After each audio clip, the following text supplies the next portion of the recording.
Hi hello नमस्कार, माझं नाव वैशाली. यूट्यूबवर व्हिडिओ बनवण्याचा हा माझा पहिलाच प्रयत्न.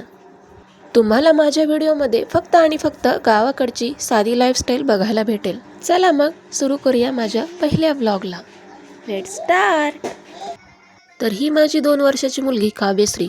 गेल्या 5 दिवसापासून तिला खूप ताप येत होता, पण आज तिला थोडं बेटर फील होत होतं. मग काय, गेले बाहेर लगेच खेळायला. तिला गायांची आणि शेळ्यांची इतकी आवड आहे. आजारी होती तरी घरात 1 मिनिट सुद्धा थांबत नव्हती. आज आश्वीचा बाजार होता, त्यामुळे माझ्या सासऱ्यांनी मस्त अशी कोथिंबीर आणली होती. त्यांना कोथिंबीरच्या वड्या खूप आवडतात, त्यामुळे काही घेऊ की नाही घेऊ, पण कोथिंबीरच्या जोड्या ते पहिल्या पिशवीत टाकणार. बाजारातून अण्णांनी मटकी पण आणली होती, त्याच्यामुळे कुकरमध्ये मटकीला वाफवून 3 शिट्ट्या होऊन दिल्या. 3 शिट्ट्या झाल्यानंतर मटकी एकदम चिकन शिजली.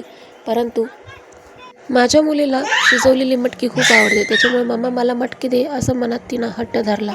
शिजवतानाच मटकीत मीठ टाकलेलं होतं, त्याच्यामुळे तिला मटकीची छान टेस्ट लागली. आणि बघा, ती स्वतः तिच्या हाताने कशी मस्त अशी मटकी खात आहे. तिला तिच्याच हाताने खायला आवडते, पण नास्तूसही तेवढंच करते.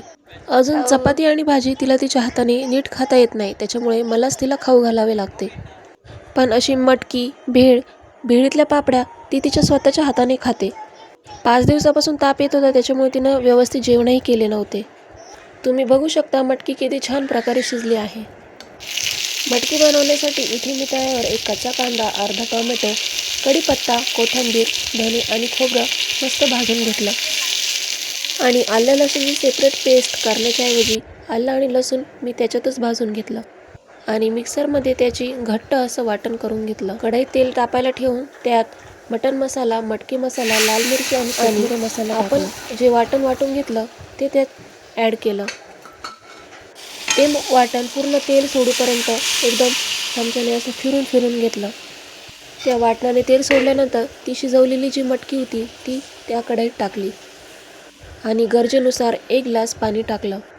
वरून बारीक चिरलेली कोथिंबीर ॲड केली. तुम्ही बघू शकता किती मस्त छान झणझणीत तरी आली आहे. कोथिंबीरच्या वड्या करायच्या होत्या, त्याच्यामुळे आईंनी कोथिंबीर चिरून ठेवली. तसं तर भाजी चिरण्याचं काम माझ्या सासूबाईच करतात बरं का. बाजारातून कोणत्याही भाज्या आणू, त्या नेसायच्या आणि चिरायच्या याचा मला खूप कंटाळा आहे, त्याच्यामुळे ते काम माझ्या सासूबाईच करतात. या आहे आमच्या मोठ्या बाई. सगळ्यांच्या आधी यांचा स्वयंपाक होतो बरं का. उन्हाळा असो, पावसाळा असो, नाहीतर हिवाळा असो, त्यांची चूल पेटणार म्हणजे पेटणार. आणि तुम्ही बघू शकता किती छान मटकीला तरी आलेली आहे. पहिलाच प्रयत्न असल्यामुळे काही चुका झाल्या असतील तर माफ करा. भेटूया पुढच्या ब्लॉगमध्ये. Bye bye.